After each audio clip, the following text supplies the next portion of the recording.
Hello, good morning. It's a rather grey, wet and miserable Monday the 27th. I'm FX Plu and this is the market brief. So the sterling rally continued last week and we touched 128.05 against the dollar. Whilst many are calling the rise unsustainable, we're at the highest levels since before lockdown and a test of 130 looks within reach now.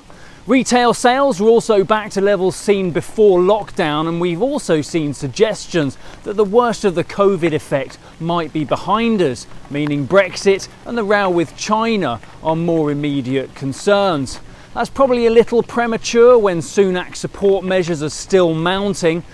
He cut VAT and has promised to chip into all your restaurant bills from next weekend, so we're hardly back to business as usual just yet. And don't forget, Spain's second spike means travellers and tourists have a 14-day quarantine imposed on their return, so we're far from out of the woods with COVID just yet.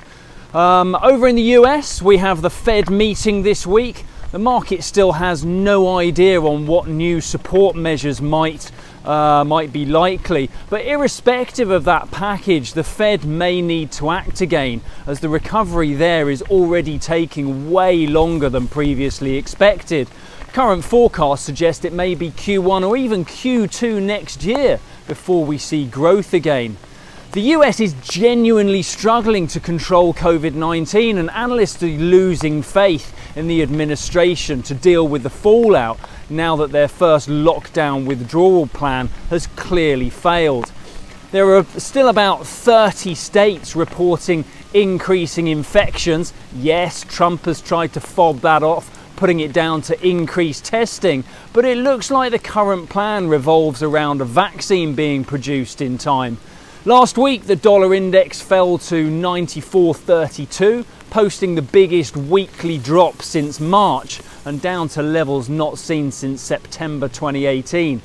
However, while a recovery isn't expected anytime soon, depending on the FOMC actions this week, the bottom of that range may be approaching.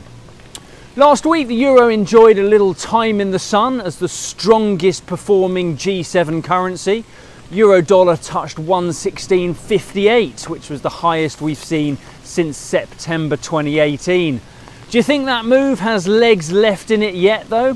For me, it'll be largely dependent on the Fed meeting and how far that rise in the Catalonian infection rate may spread across the region.